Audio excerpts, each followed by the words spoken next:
Ukraine's last hope was gone, as their best defenses didn't even last a day.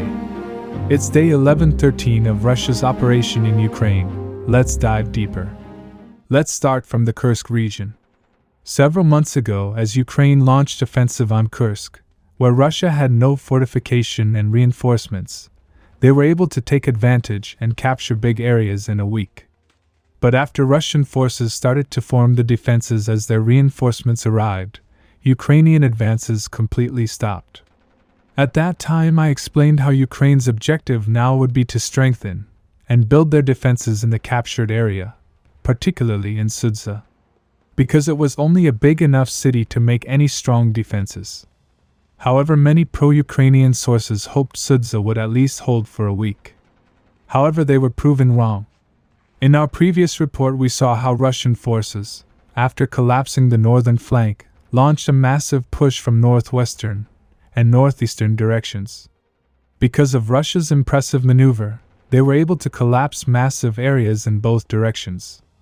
Yesterday, we saw them raising flags in several of these villages to signal confident control. At the end of the report, I reported that Ukraine has withdrawn their best brigades from the region, and only rearguard forces remain to hold the lines.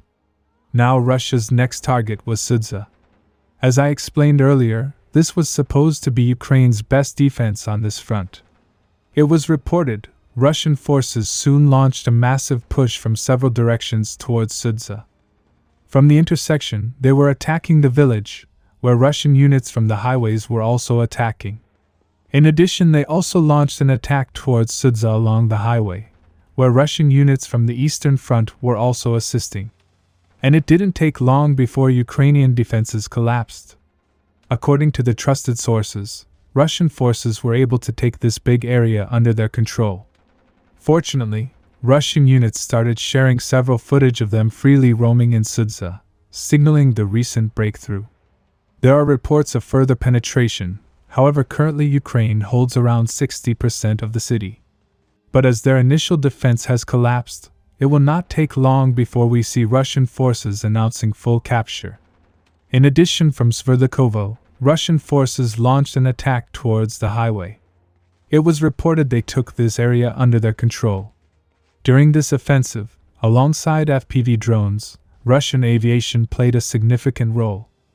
They constantly targeted Ukraine's defense and key equipment like air defenses around their region. As Russian sources have said recently, Ukraine will now not be able to use this region as leverage. However, today we saw light at the end of the tunnel. Apparently, in a meeting between Ukraine and America that took place yesterday in Saudi Arabia, Ukraine accepted a ceasefire for 30 days. Now, as a US official said, the ball is on the Russian side.